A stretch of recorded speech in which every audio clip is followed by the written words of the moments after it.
Sabe uma coisa curiosa? Os mercados financeiros, eles parecem uma grande coreografia.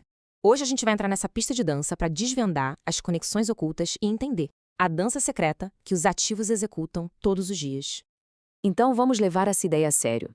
Imagine só, o mercado financeiro global como uma imensa pista de dança. Cada ativo, seja uma ação, uma moeda, uma commodity, tem seu próprio jeitinho de se mover, mas no fundo, todos estão reagindo à mesma música, à mesma batida, o sentimento econômico global. E essa coreografia toda, no jargão do mercado, tem um nome técnico: correlação de ativos. É basicamente uma forma de medir como dois dançarinos, ou seja, dois ativos, se movem um em relação ao outro. Será que eles dançam em sincronia, em direções opostas, ou cada um segue seu próprio ritmo? É isso que a gente vai ver. E claro, em toda pista de dança que se preze, tem aquela figura central, né? Aquele dançarino que todo mundo fica de olho, que meio que dita o ritmo. No nosso caso, esse dançarino é o S&P 500. Os movimentos dele influenciam um monte de gente nessa pista. E nesse grande salão, existem basicamente dois estilos de dança. A correlação positiva, que é quando os parceiros se movem em perfeita sincronia, e a correlação negativa, onde os movimentos são totalmente opostos. Entender esses dois passos é a chave para decifrar a dinâmica do mercado. Vamos começar então com aqueles que seguem os passos do líder, os dançarinos que se movem em sincronia com o S&P 500. Um dos parceiros mais, digamos, enérgicos e comentados dos últimos tempos é, sem dúvida, o Bitcoin. Principalmente em cenários de risk-on, sabe? Quando o apetite por risco está lá em cima. Nesses momentos, o Bitcoin tende a seguir os movimentos do S&P 500 bem de perto.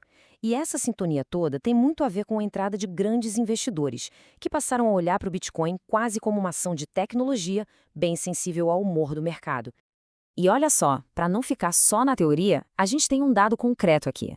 Recentemente, o coeficiente de correlação entre o Bitcoin e o S&P 500 ficou nessa faixa, entre 0,67 e 0,69. Isso, na prática, mostra uma relação positiva bem forte. É um sinal claro de que, na maioria das vezes, eles estão mesmo dançando no mesmo ritmo. Beleza, agora vamos mudar o foco.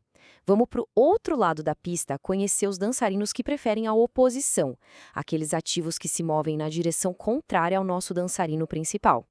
O primeiro desse grupo é o VIX, que muita gente conhece pelo apelido, né? O índice do medo. Ele é a personificação da ansiedade do mercado.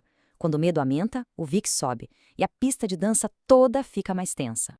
E essa citação aqui no slide, olha, ela resume perfeitamente o papel dele.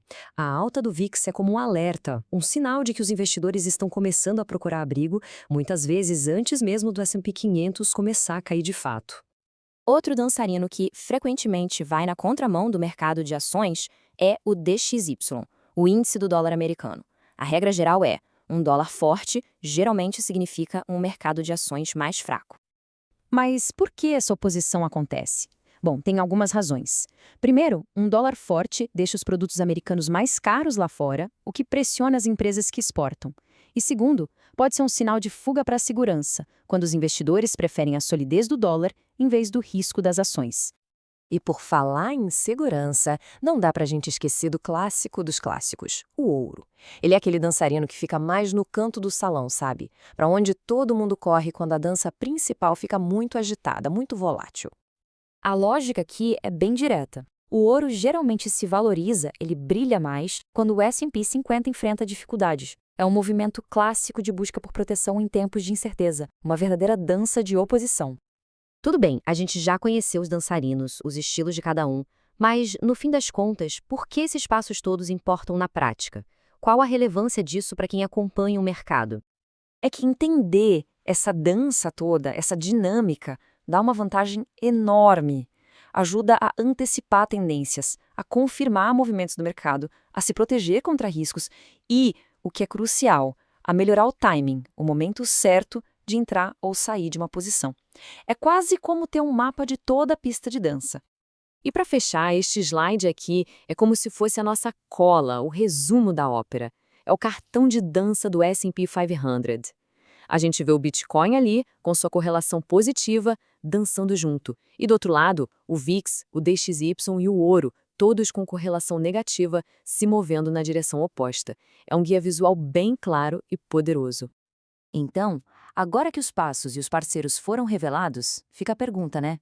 Da próxima vez que a música do mercado tocar, qual desses dançarinos vai merecer mais atenção? A escolha de quem observar pode mudar toda a perspectiva do jogo.